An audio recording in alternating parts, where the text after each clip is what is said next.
Hi, this is Catherine Moody, and thanks for coming by this video where we're going to talk about what small talk really is and why it matters. Let me tell you first why it really matters. And this was important for me because when I read this study, I realized that I could no longer pretend that I could get by without learning how to do small talk more effectively.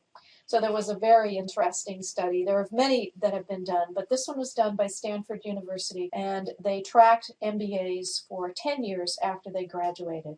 And here are the findings, which you might find a little scary. The GPA that they got had no bearing on their success. There was no correlation between GPA or the industry they went into or the function, whether they were accountants or in HR or even CEOs. Here's what's really mattering, that the most successful were those who could make a conversation with anybody. Those people who could strike up a conversation with anybody, including strangers, were the ones who were most successful. And that was all I needed to read in order to know that I needed to change my small talk abilities. Then I needed to understand what it really is, because at that point I just thought small talk was something people did who were either bored or boring. And I was really hoping that I could just skip it. I mean, why did I need it? Why couldn't I just start talking about the really cool stuff? You know, maybe what I wanted to talk about or more about what they were doing. I didn't understand why I needed to be bogged down with small talk. Here's the reality, that when you are doing this small talk, that people are actually getting a feeling of whether you're going to reject them.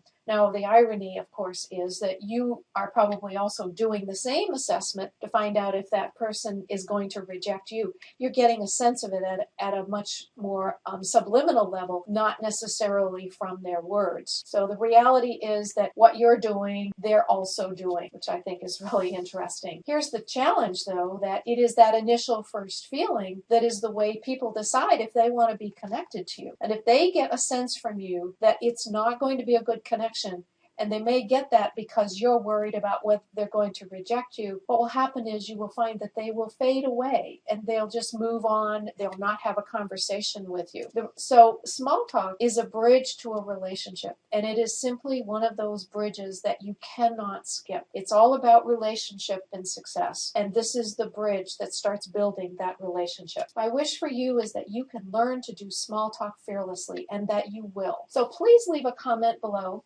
Ask your burning questions, and I will be delighted to answer. I hope you enjoy the new Small Talk You.